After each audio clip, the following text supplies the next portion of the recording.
Bismillahirrahmanirrahim. Assalamualaikum warahmatullahi wabarakatuh. Alhamdulillah, selamat datang kepada ibu-ibu. Pada hari ini kita kembali mengadakan pertemuan bulanan PKH. Masih ingat Bu tentang pertemuan kita bulan sebelumnya, yaitu membahas tentang simulasi pada anak. Ada dipraktekkan Bu.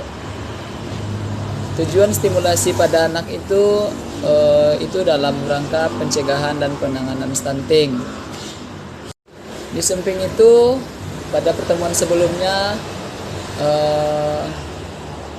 Kadri memberikan PR atau tugas kepada ibu-ibu untuk membuat tabel janji diri. Udah ada yang selesai Bu? Tabel janji diri itu tujuannya untuk mengingatkan kita agar memenuhi janji tersebut yang bertujuan dalam pencegahan dan penanganan stunting. Bu, pada pertemuan kali ini kita akan melanjutkan materi tentang mencuci tangan dengan sabun. Ada 3 hal yang akan kita bahas pada hari ini, yaitu pentingnya mencuci tangan memakai sabun. Yang kedua, cara mencuci tangan memakai sabun yang baik, serta mengetahui praktek mencuci tangan pakai sabun.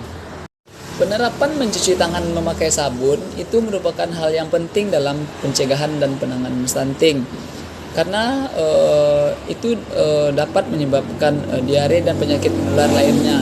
Mungkin terlihat sepele bagi ibu-ibu yang mencuci tangan hanya dengan air yang tenang, atau tidak memakai sabun, atau dengan sekedar hanya membasahinya saja. Lai rutin ibu-ibu mencuci tangan. Atau bila ibu-ibu mencuci tangan ko, kalau mencuci tangan tuh lai pakai sabun. Terima kasih ibu-ibu yang telah memberikan pendapatnya dan jawabannya terhadap pertanyaan tadi. Mungkin kita akan mempraktekkan sedikit bagaimana virus atau bakteri itu menular melalui tangan ketika kita tidak mencuci tangan dengan baik dan benar dengan memakai sabun. Yang pertama, contoh dalam satu kasus, misalnya ibu-ibu sehabis membersihkan sayuran, atau sehabis membersihkan tanaman atau pekerjaan rumah lainnya, itu bukan berarti setelah ibu cuci dengan air, bakteri itu akan hilang dengan sendirinya.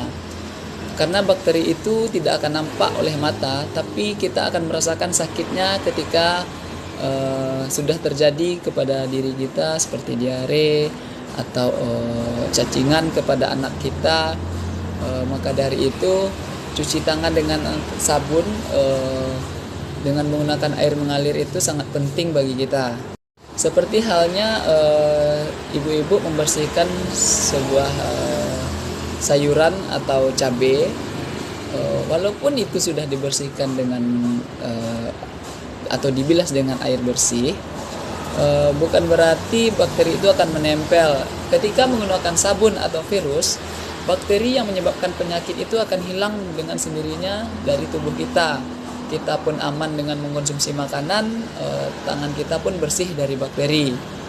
Tangan dengan air mengalir saja tidak cukup Bu, sehingga harus memakai sabun untuk membersihkannya, agar kotoran yang menempel, yang mengandung kuman, yang menjadi penyebab penyakit diare dan penyakit menular lainnya bersih, sehingga ibu dan anak tidak tertular dan kekurangan gizi sebagai penyebab terjadinya stunting. Ada hal penting yang kita harus perhatikan dalam mencuci tangan pakai sabun, terutama dalam segi hal waktu. 5 waktu penting dalam cuci tangan pakai sabun, yaitu sebelum makan, setelah buang air besar atau buang air kecil, sebelum menyentuh makanan, sebelum menyusui, setelah beraktivitas, contoh misalnya berpergian, berkebun. Kalau kita misalnya habis berkendaraan, kita harus cuci tangan karena bakteri yang menempel dari luar kita setelah beraktivitas. Yang terakhir, sebelum pengolahan makanan yang didapat dari bantuan sosial. Kini ambo batanyo, bara lamo ibu-ibu biasanya mencuci tangan. Habis itu lai pakai sabun atau indak. kan beragam tuh jawabannya. Nah, kini ko coba masing-masing awak mempraktekkan cara cuci tangan pakai sabun yang baik dan benar. Nah, kini ambo coba mempraktekkannya. Mudah-mudahan langkah yang ambo berikan itu bisa menjadi contoh seindaknya ada perubahan dari yang selama ko ibu mempraktekkannya cuci tangan itu di rumah. Nah, berikut akan aku praktekkan ibu.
Kan telah dipraktekkan tuh. Nah, coba lihat bagaimana tangan ibu atau bapak atau anak-anak kita yang ada di rumah bersih atau tidak. Apakah masih ada kotoran yang menempel sehingga atau bekas-bekas tanah atau bekas-bekas debu yang menempel. Sesudah itu apa yang dirasakan ketika tangan kita setelah dicuci dengan sabun. Ibu-ibu, untuk sekedar pesan penting dalam cuci tangan pakai sabun ini adalah cuci tangan dengan sabun itu tidak hanya dilakukan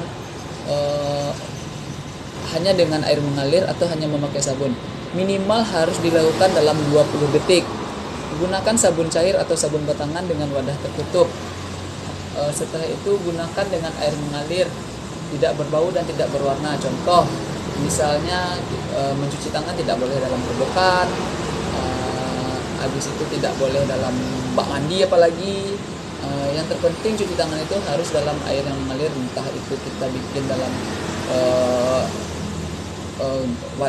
wadah berbentuk ember bekas yang dikasih keran di bawahnya, atau dengan wastafel atau air yang mengalir.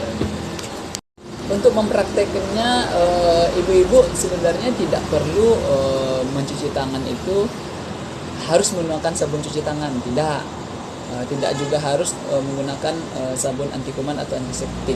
Cukup dengan misalnya sabun mandi atau sabun cuci piring, itu sudah bisa untuk mematikan kuman yang ada pada tangan kita. Mudah-mudahan dengan info yang saya berikan tadi dapat bermanfaat dan dipraktekkan kepada keluarga kita semua, sampaikan kepada tetangga. Mudah-mudahan dengan cuci tangan pakai sabun itu awal dari pencegahan dan penanganan stunting terhadap keluarga kita. Ibu-ibu, bagi yang belum mengumpulkan tabel janji diri, tolong segera dikumpulkan pada pertemuan bulan besok. Untuk itu saya akhiri. Billahi taufiq wal hidayah. Assalamualaikum warahmatullahi wabarakatuh.